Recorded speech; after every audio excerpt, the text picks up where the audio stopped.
Hi guys, welcome to another episode of Trauma Pond HQ. My name's Olivia and this is where we sit by the pond and we have a little chat. So I've already reacted to the very first video of MAFS. If you haven't seen it, please go have a look at that one. It should be titled. And now today we're going to have a look at the next episode. I have only seen a little bit of the start of this. Not an awful lot of important stuff. Tim and his girl is in it.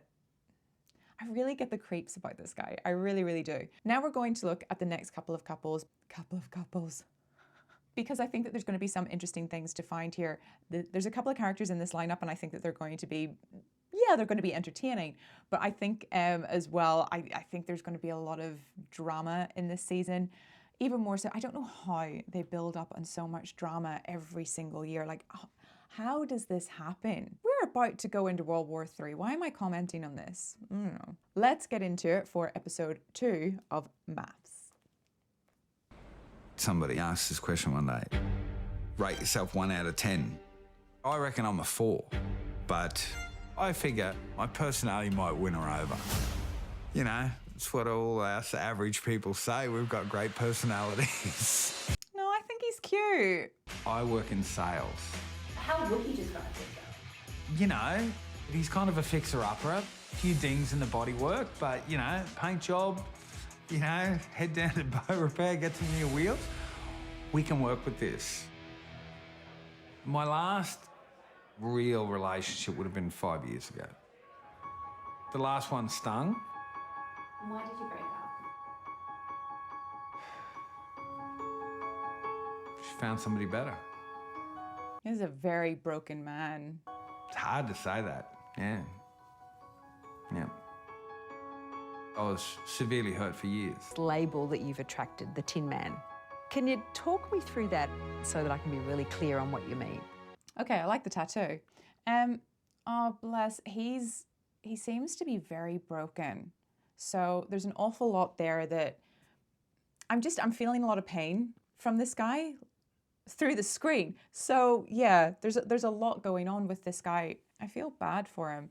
There's just a certain persona, a certain demeanor that is with this guy. It feels like, you know, that last relationship probably really did break him. But also, I've had a bit of trauma and tragedy in my life. My dad passed away about 6 weeks ago, and it was one of the toughest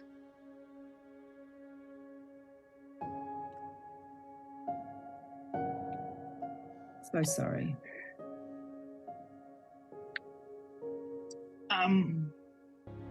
Mum died 17 years ago. My brother died the same year. So I've got no family left. Wow. That is painful. The grief that comes with losing just one family member is extreme, but then to lose all of them is just another level of, like, you feel like you're being punished. Like, you feel like you've done something in a past life to achieve that level of trauma. I'm looking for somebody that's got a heart, that thinks about somebody besides themselves. I like having fun. I hope she's A really fun person. What scares you about relationships? The shitter. Like, we've got to share a toilet. Like, that is not sexy to me.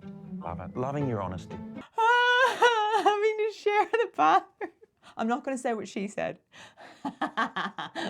Look, I'm with her on this.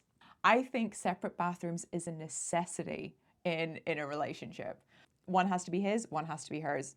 There's boys' bathrooms and girls' bathrooms, and never the two should ever meet. I know that this is a controversial subject nowadays, but yeah, I'm not giving into this weird wokeness of sharing bathrooms with men. I did actually ask this question to a guy that works at one of the gyms. I said, which bathroom is more messier, men or women's? And he goes, men's. Hands down, definitely men's. I said, how is it so dirty? And he described the toilets. Why is this a thing? Why are men gross in the toilets? This is why women don't want to share. Okay? We don't want to share with you skanky boys. I am a person that really loves life. Squeezes the bejesus out of everything that I can get out of it. I'm as earthy as I am spiritual, as I am just a bogey as I am, a bit theatrical as all the things, yeah, all the things. She's such a breath of fresh air. Like, she is a character. No doubt about that. She is definitely a character. But there's nothing harmful about her character. She's very, wah. And I can imagine that it is hard for her to find someone because she is a very flamboyant person. The person they've matched her up with, he's very, yeah, this will be interesting. He's been through an awful lot. I don't know. Is he going to be okay to do this? Let's talk about your husband. Let's talk about my husband. What do you want? Do you want me to read my poem? Dear matchmakers, you marvellous lot, I want to share some info for the love bot. Please match me with a good, steady soul, somebody that's genuinely happy and so very whole. Excellent at what he does, with north node direction, earthy and grounded, with a high functioning erection. That last bit, it just came out of me. It just popped out. Oh, oh, she's a hoot. She might be a bit too much for him.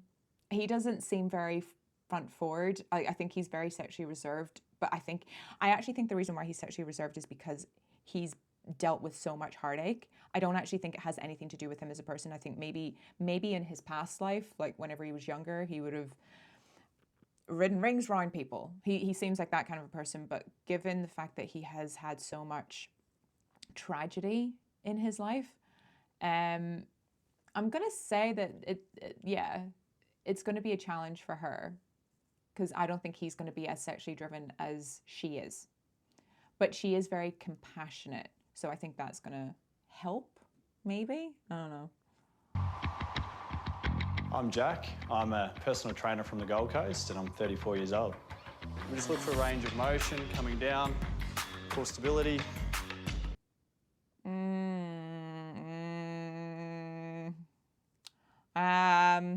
I don't quite have the same physical reaction like I did for Tim in the last episode, but something's not sitting right with me with this one either. Like, it's not as physical, but there is something unhinged feeling about this guy. Maybe, I don't know. Where you stand in terms of your sexual pleasures and what really gets you moving and motivated sexually, being with a partner. Definitely not vanilla when it comes to the bedroom, and I am a Tell me connection. which flavor you are. So if you're not vanilla, what's the flavor of your ice cream? What's the freakiest flavour? I don't know, like chocolate with And what's your sprinkles? freakiest flavor? You tell me what your freaky flavor is. I like a mix. I would have chocolate, I'd put banana in there, I'd sprinkle it with sprinkles and I'd put it in the microwave and melt it down, I don't know. This is a fun fact about me that you don't know. So when I first started getting into psychology, for years, I was actually wanting to study sexology. That was the main drive and focus for what I wanted to do. I was like, I want to study sexology, but I wanted to study it for one particular reason. And believe it or not, it has nothing to do with what sexology actually is. I wanted to get into sexology so that I could protect people, young, vulnerable people. Like, that was my goal whenever I went into psychology, was to let's figure out how to protect children. That was my whole idea. Now that I have been studying psychology for coming up to 2 years now, I'm extremely disappointed. Like, I genuinely can't tell you how upsetting it is to discover that psychology is not, it's not what you think it is. I do believe that psychology as a whole did actually start from a good place. I definitely believe that Freud did it for a reason. And I believe that it developed for a reason. But now that psychology, watching the change that has happened to it since the last change of the DSM, I'm very disappointed in what has actually happened to the field of psychology. Sexology is a major in psychology, and once I started looking into it, I was actually extremely disappointed with what sexology actually involved. And I don't believe sexology is a thing. A lot of people are going to come for me at this, but I actually don't believe in the breakdowns of psychology. There is health psychology, there is sports science, there is neuropsychology, there's clinical psychology, sexology. There are so many different branches and fields of psychology. And in all honesty, I do not understand why. I believed in it at the start. I was very much a person that was like, oh, now that I'm studying psychology, I don't want to do sexology anymore. I want to look at clinical. Now that I've come away from clinical, I want to look at health. And now that I'm seeing the whole umbrella of psychology, I'm seeing that it is a scam, and sexology is the biggest scam. This is the problem that I have massively with it. They believe that there is a big difference, so different that there has to be two different fields for this particular analogy that I'm going to give. A person who has served a very long time in a sport and then has to leave that sport because of massive injury is so different to the psyche of someone who has spent the same amount of time investing into a business and then they go bankrupt. There is no difference. Imagine someone who is born into a business, they take it on, they expand it, and then something goes wrong, I don't know, another 2020 happens and they lose that business because they've gone bankrupt. Another person who has spent their life in a field of sport who no longer can do that certain field needs to see a sports psychologist to deal with that. They can't go to a clinical psychologist, they have to go to a sports psychologist. Make sense of that. The psyche is no different in both of those scenarios. They've both lost. So, make of that what you will. By the way you look, do people think you're a boy? Yeah, I'm going to say short answer, yes, definitely. But you're not a boy, are you? No, I'm not. So I've been 20, I've been 22, I've been 24. I definitely had a lot of fun, but I'm 34, I'm looking for a wife, I'm looking for a best friend. I'm sitting on my couch on a Sunday night lonely. I don't know what I'm saying because I've been so involved with the bodybuilding scene. You know, I see good guys and I see bad guys. So maybe it's I can't gauge properly what it is, but I don't know why, but something is not sitting well with me. Maybe it's his teeth. That when teeth look like that, when they look like bad veneers. Too much, too ambitious. You want too much, you can't have it all. And I just think it's all a bit of bullshit. And I'm a business development manager in the automotive industry. It is very male dominated, but I am very strong, stern, to the point, very black and white. I'm absolutely a control freak. And I think going into this process where I actually have no control will be interesting.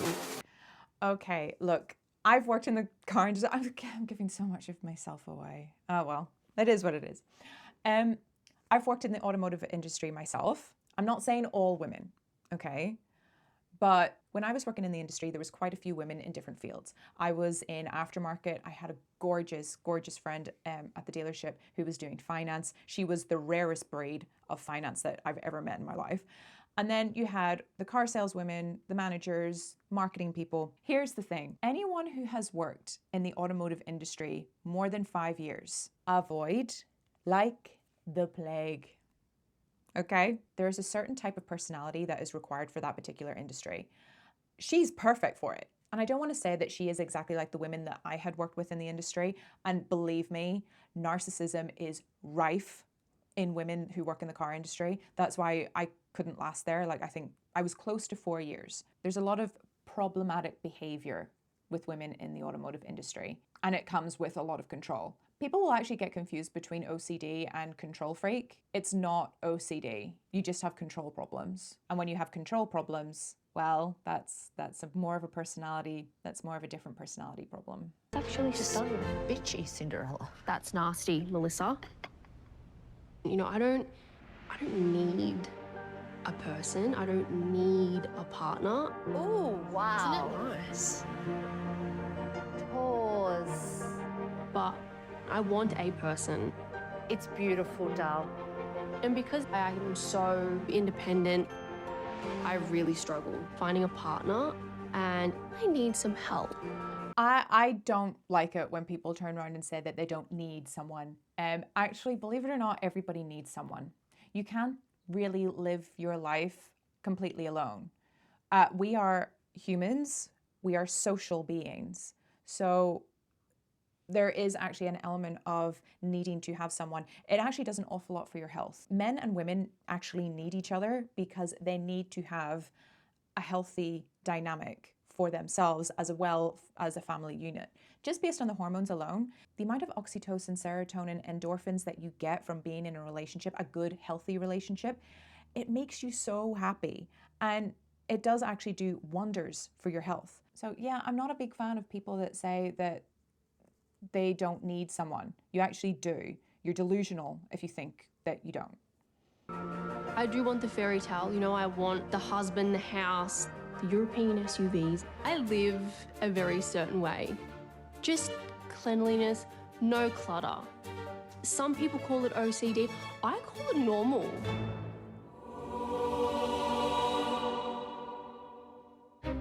I'm quite particular.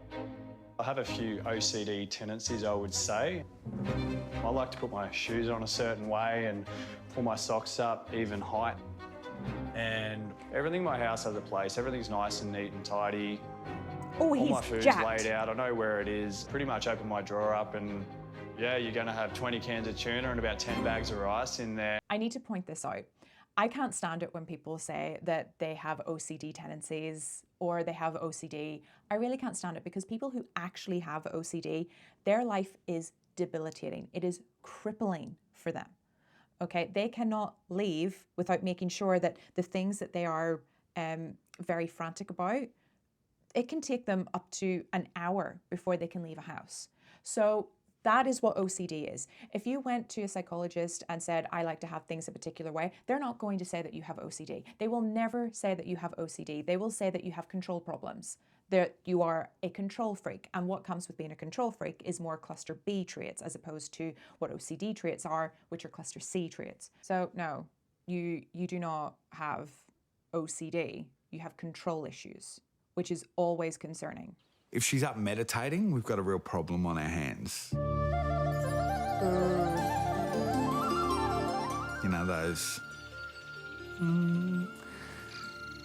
Yeah, because I've dated a meditating person in the morning and you've got to walk around very quiet. She's not gonna try. And it drives me nuts. Peace and quiet. Oh no. Drives me nuts. There feels like an elevated energy around at the moment, like a higher guidance. I'm just trying to tune into him. I think he's excited. Aww.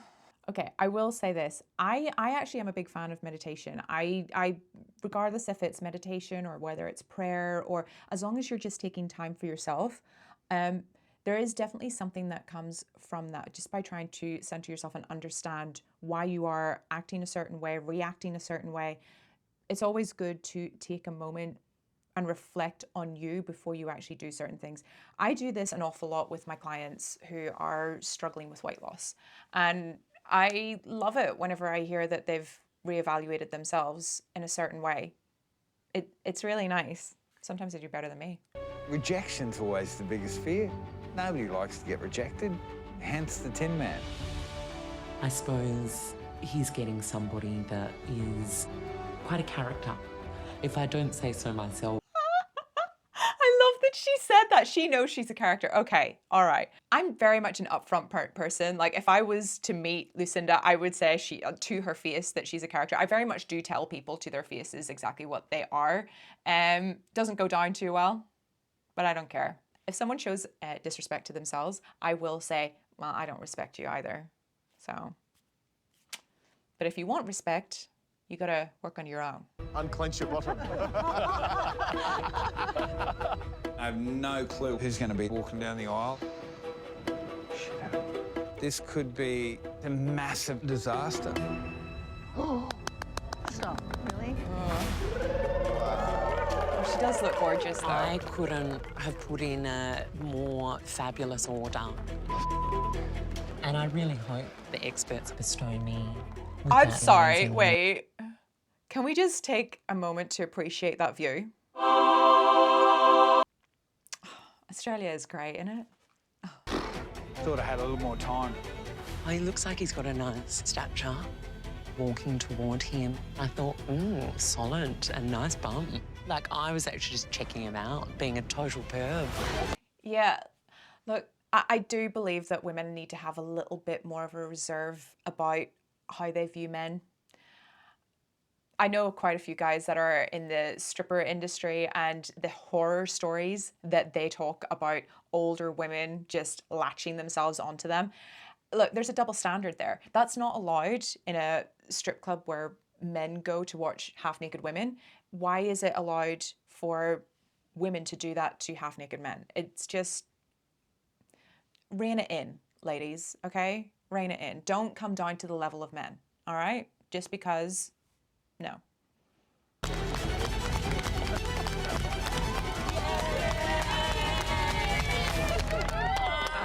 Uh-oh.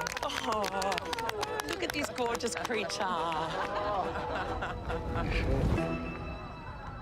Yes. Hello. Hi, I'm Tim. Hi, Tim.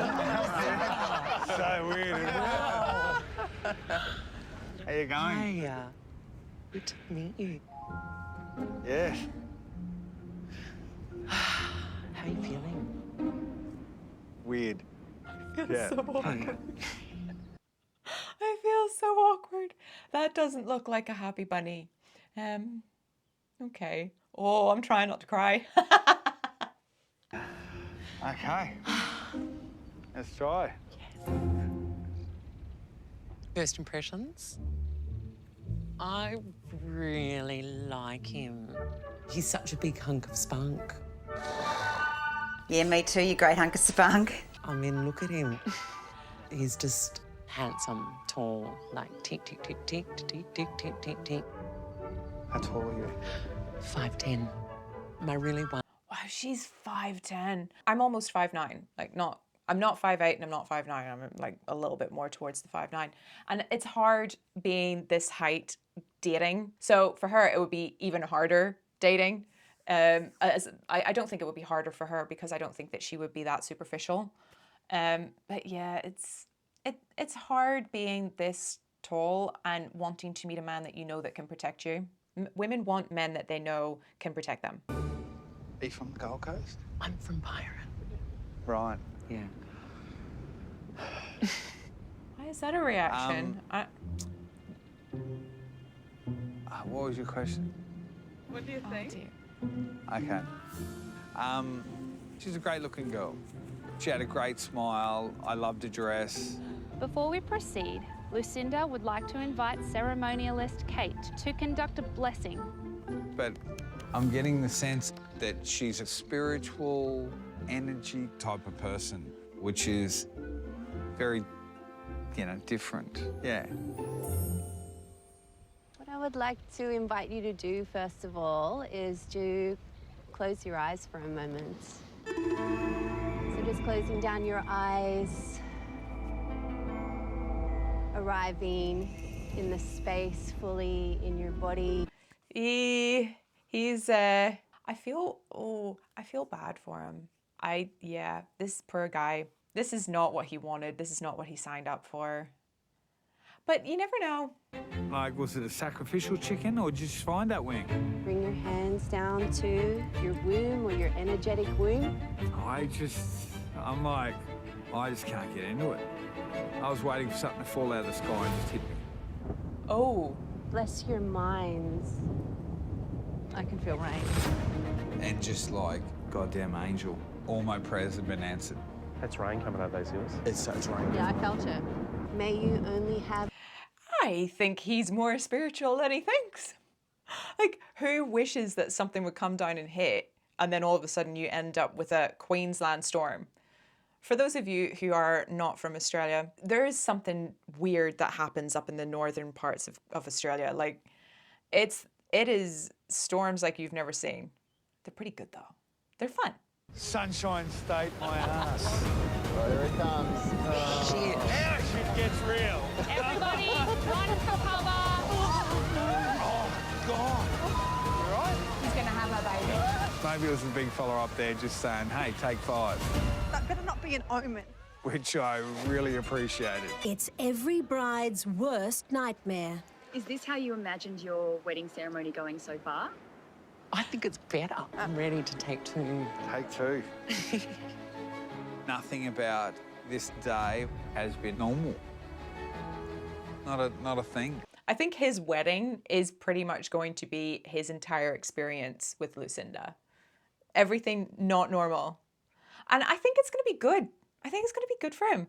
He's so cute. That's my boy. He's not wearing any socks. What is it with men not wearing socks? What is that?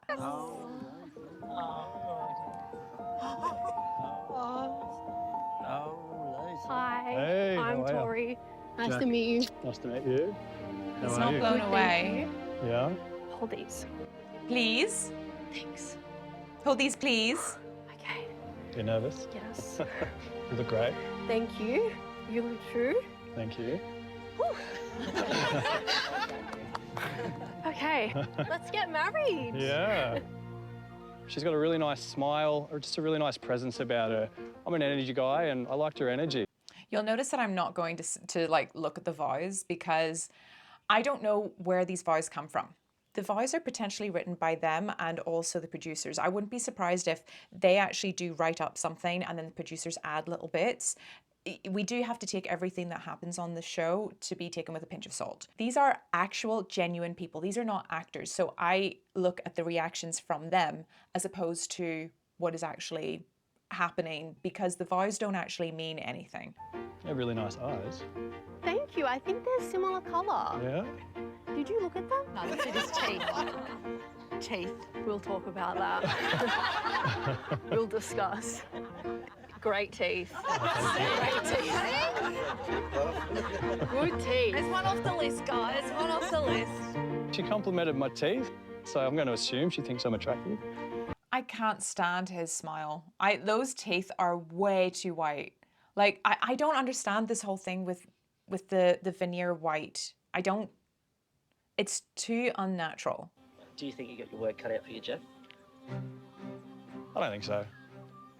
I'm looking through those eyes. She seems sweet. I think she'll challenge me a little bit, but I definitely reckon I'll sort her out and we'll have a good time. So at this first table is my brother, Jack. Nice. Can you go around the tables from like left to right? Yeah. So this is my client. She's just had a baby. Yeah. Her second baby. Her name's Liz. And then the woman over there is my client. And then Jasmine. She's the client. Yeah. This is Deborah and her husband Todd. Right. And their clients. Right. So these are all my best men right here. Yeah. Also my clients. So everyone's just like acquaintances I've met through the gym, right? Yeah. Okay, that's not normal.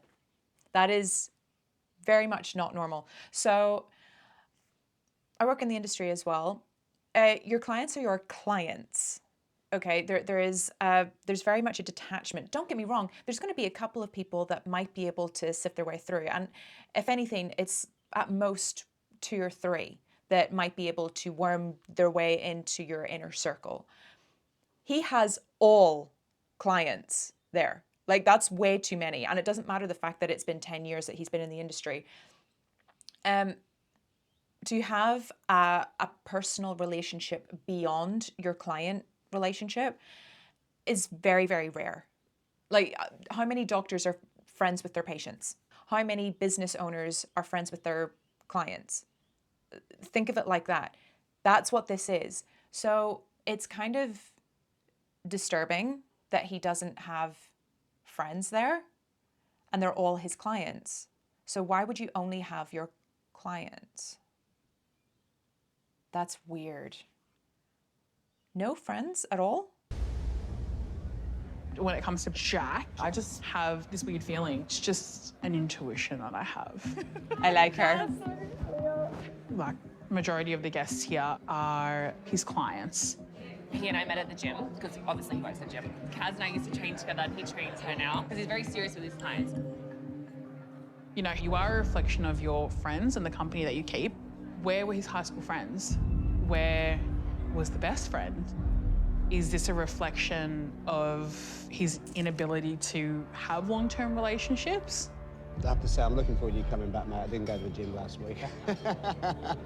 So he only surrounds himself with people that are in the fitness industry. Look, I get it. Like, I've been in the fitness industry as well, and you do become friends with the people who you identify with. You are who you hang around with. But your clients are not the people who you hang around with. You don't hang around with your clients, and there's a reason for that. As bodybuilders, as personal trainers, as anyone who is in the sports field, you want to be with other athletes that are on your level. And a lot of clients are not going to be anywhere near that level. I've traveled the world as an athlete. I have been to Vegas and competed on a world stage.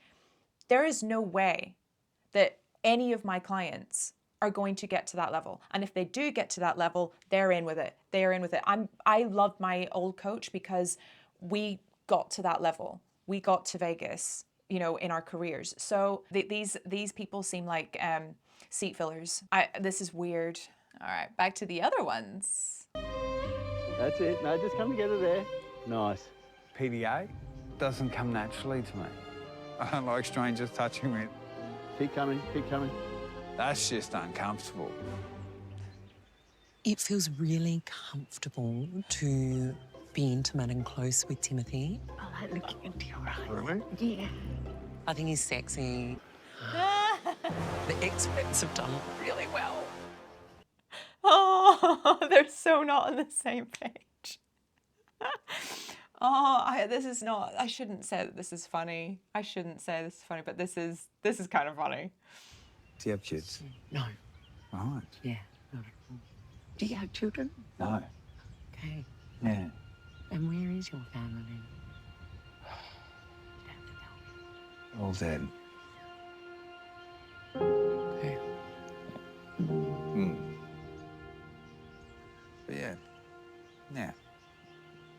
I had a brother, died. Mum died young. Yeah. Yeah, it's tough. Can't imagine. Yeah, it's tough. Yeah. Yeah. Dad went 5 weeks ago. I'm sorry to hear that. Yeah. He's still grieving a bit. It's still pretty raw. Yeah, that's a hard one. That is so hard to understand when you don't have anybody either. And I don't even have any words for that. Like, I have nothing to say. I have nothing to say. I feel a lot of his pain. So what do you guys think? She's just beyond amazing. I think she's everything you need. Yeah. Right. Nothing you would have looked for. No, you're definitely right there. I think you've jacked the Jackpot. jackpot. Yeah. No, 100%. she's a cool chick. Yeah.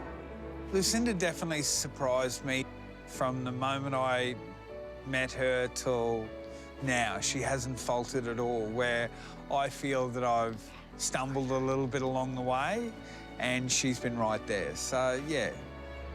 What shocked me is you put me at ease. I don't know, your smile and everything put me at ease. Yeah, it was great. Lucinda's a great girl. I can see what everyone else sees. She's so positive about everything, and that put me at ease. You know, she's a good person. I think he's actually starting to open up a little bit.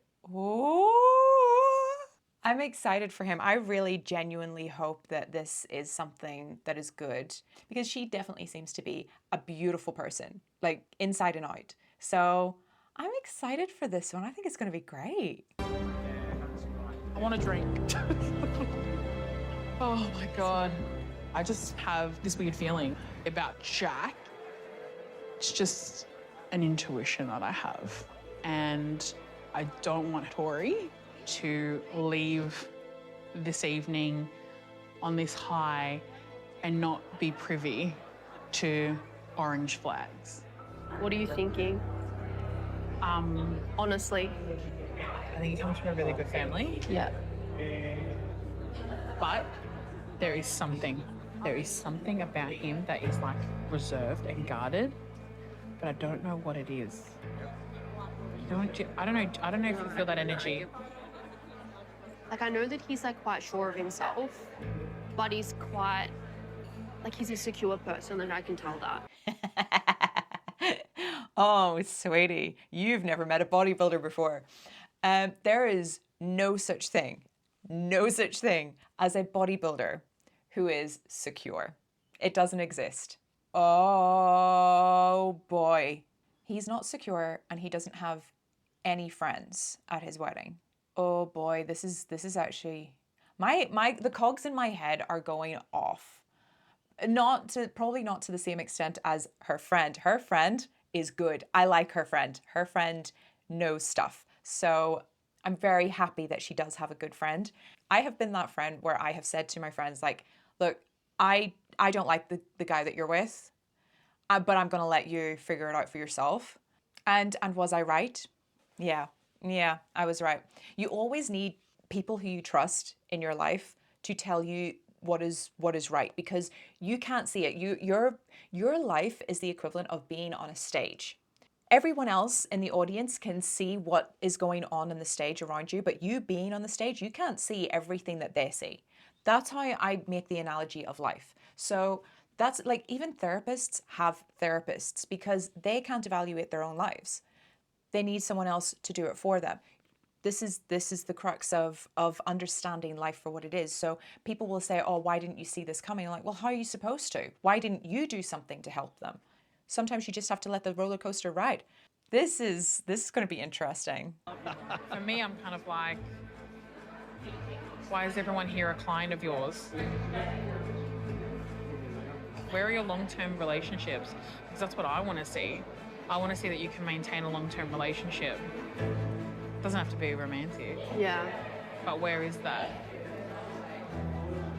Where you're not getting financial benefits from that. Oh, right. Jesus. That's what I'm saying. I know, but I'm just saying. Oh dear. It's the only problem if it's the chick doesn't like go to the gym. And even when I said I'm a PT, she didn't ask what gym or anything like that. What did he say? It's the only problem if it's the chick doesn't like go to the gym. And even when I said I'm a PT, she didn't ask what gym or anything like that. Okay, yes. People do tend to want to stay within their comfort zone of what the norm is for them. That's absolutely fine. I get that. My partner and I, we are very heavy gym goers. Like I was more extreme than he was, and now he's the more extreme person than I am now. There's a little bit of resistance from him as well. Like you can tell she's not a gym bunny, and that's okay. But that's kind of taking the mickey, I think. I mean, I don't know, he might have high school friends, but why aren't they here? And for me, it's giving, controlling the narrative. A bit younger than me, which is good. I like that. Makes me feel like I've got something to do. There is something, I can feel it in my bones, that there is something. It might be like, could be something like a misogynistic thing. I mean, you don't know. You won't know until it comes out. Oh, look, we're only getting things through a screen, but she is really, really feeling something. So we don't know exactly what it is that she's feeling. The fact that all of his family is there, but no friends are there. No one who he is close with is there, and it's just clients. And you're not close with your clients on a personal level. You know, you tell the story to your clients. They don't know the full stories of anything. I mean, yeah, you might have these issues with friends sometimes if they're your friends and you can say a narrative and all that sort of thing. It's interesting. Leah's got my back wholeheartedly, and I feel supported absolutely. Tori and Jack, if you want to make your way by the cake, there's a knife there on the side. But Jack and I are similar. We get along. We like each other. There is that connection there. Hello. Hello, sir. Haven't seen you for a while. I know. You can cut that. You cut it from there. I think it has to be a team effort, does it not? I'm a dominant person, and I don't take bullshit from anyone. I can handle my own. That is my job, to deal with strong men. Go. See, okay, this is a problem because she was saying that, you know, at the beginning, she's a control freak. She seems to have her head sort of screwed on, right? I'm not going to say that a lot of people who work in the car industry have got their heads screwed on, right? Not in the narrative of, you know, empathy or compassion. But when it comes to tactics, people in the car industry are very, very good at tactics. Like, it is warfare. And unless you have the dog eat dog mentality, you're not going to do well in that car industry. The narrative that she is painting for herself is that it doesn't matter what kind of a person he is, she's going to be able to take it or control it. I don't know what her game plan. I think she's got a game plan. If you heard massive red flags like that in real life, would you think that it is acceptable to ignore those kind of red flags? Like, if you're not willing to let any of your personal friends into your life during that stage, there is something very wrong. That is shaking a big red flag right there, but she's ignoring it. I don't know if she's ignoring it or if she's got her own tactics. I don't know. I'm super confused with this pair. It's a bloody game show. That's enough for episode 2 of MAFS. I probably will go straight into episode 3 because I have missed quite a few. It is quite interesting watching these dynamics and seeing how they end up playing out. So I don't know. We'll see what ends up happening. Anyway though, guys, thank you so much for tuning in for this episode of Trauma.HQ. If you have enjoyed this episode, please like this video, subscribe to the channel, leave a comment down below, tell me what you think. Say whatever you want. I'm already traumatized. All right, guys, thank you so much for tuning in, and I will see you for another episode of Trauma.HQ. Mwah.